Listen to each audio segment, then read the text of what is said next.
It's Christmas time again, and we all know what that means. Yes, that's right. Horror. What did you think I was gonna say? Santa Claus? Nah, let's make some Krampus horns. Just in time to scare your kids into behaving during those long holiday dinners.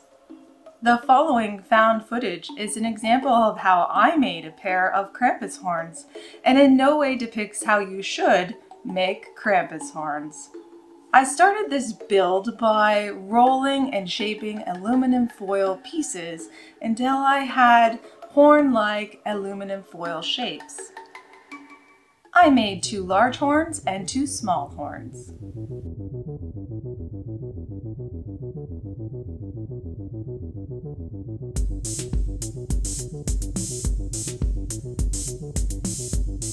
Then, to create some rigidity, I covered the horns with duct tape.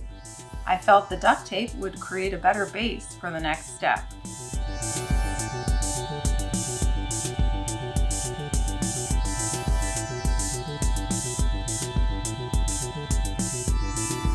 Which was to cover the horns with a bunch of craft foam and way too much hot glue. After burning my fingers a whole bunch, I then entered a phase I like to call, "Ew, that looks terrible." At this point, I always have to remind myself to trust the process, because in the end, it'll look great. Usually. If at this point you are really stuck, consult a friend. So my partner in crime gave me a much needed pep talk and told me to get back in there, kid, and just keep trying. Nah, he actually gave me advice on what to do next. In the end, I cut thin strips of craft foam around 1/2 inch in width. Then, starting at the tip, I wrapped the strips around the horns, overlapping the last strip a little bit as I went. This required a bit of patience and a whole lot more hot glue.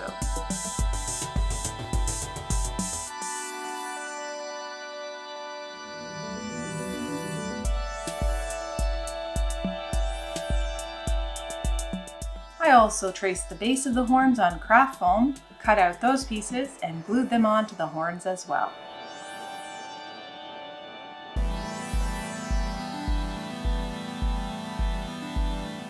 I should mention I covered both larger horns with duct tape and craft foam before wrapping them with foam strips. While the smaller horns, I just covered them with duct tape and wrapped them with the foam strips. The only reason I did this was so that the 2 larger horns were the same size, given that I'd already covered one with craft foam before realizing how I should have been doing it in the first place. Lessons learned from my crafting mistakes are my Christmas gift to you. I thought it would be a great idea to use filler to fill all the cracks and spaces left from my foam hack job. While a good idea, my options for this were limited. I used DAP, which is what we had at the house. But it dried crumbly and didn't fill as well as I'd like. Next time I would opt for some foam clay. I tried to sand the DAP areas, but again they were crumbly, and in the end I decided to just leave them as texture. I started by using sanding sticks I pieced together to create ridges down the front and back side of the horns. And when that wasn't as effective as I wanted and was taking way too long, I leveled up to a Dremel. Not gonna lie, the Dremel intimidated me as much as being chased by Krampus. And I'm not afraid of power tools. It was more that one false move and all my hard work would be destroyed by a runaway sanding drum. Needless to say, I took my time carving the grooves into the horns. Just remember, kids, safety first. Wear a dust mask to protect your lung sacs. To get rid of any fuzzy bits on the foam from sanding, use a heat gun. Just don't burn your fingers. Once I was happy with the final design, I used Mod Podge to seal the foam. And I applied around 3 coats. This will also increase the strength of your prop. I primed the horns with gray primer and wished I had black because I couldn't help but see sandworms instead of horns. The first time I painted the horns, yep, you heard that right, the first time. Don't worry, we'll get there. I started with black acrylic.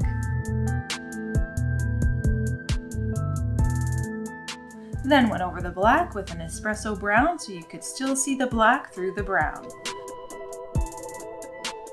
Then dry brushed a light golden brown over the ridges. Then I added a wash, which I felt was a mistake.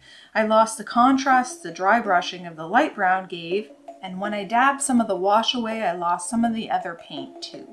In the end, I did repaint them, but first, I attached the horns to a headband using 1-inch Chicago screws. I measured and marked locations for the horns on a headband.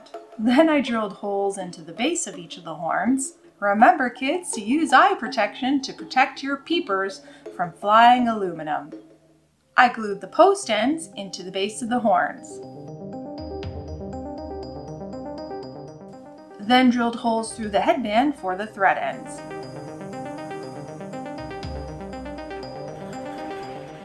Then I attached the horns to the headband. It was at this point I decided that I hated the paint job. I repainted the horns with the espresso and then used a very watered down black over the brown to mute it and did not wipe it off.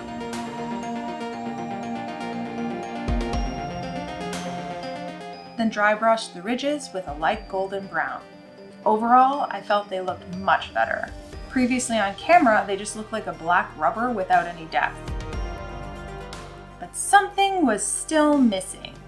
So I sprayed them with a clear coat to protect them and make them shiny, which I discovered also melts styrofoam. Fun crafting discoveries here on Total Pamerky. Don't forget to subscribe so you don't miss out. I then attached the horns to a wig to complete the look.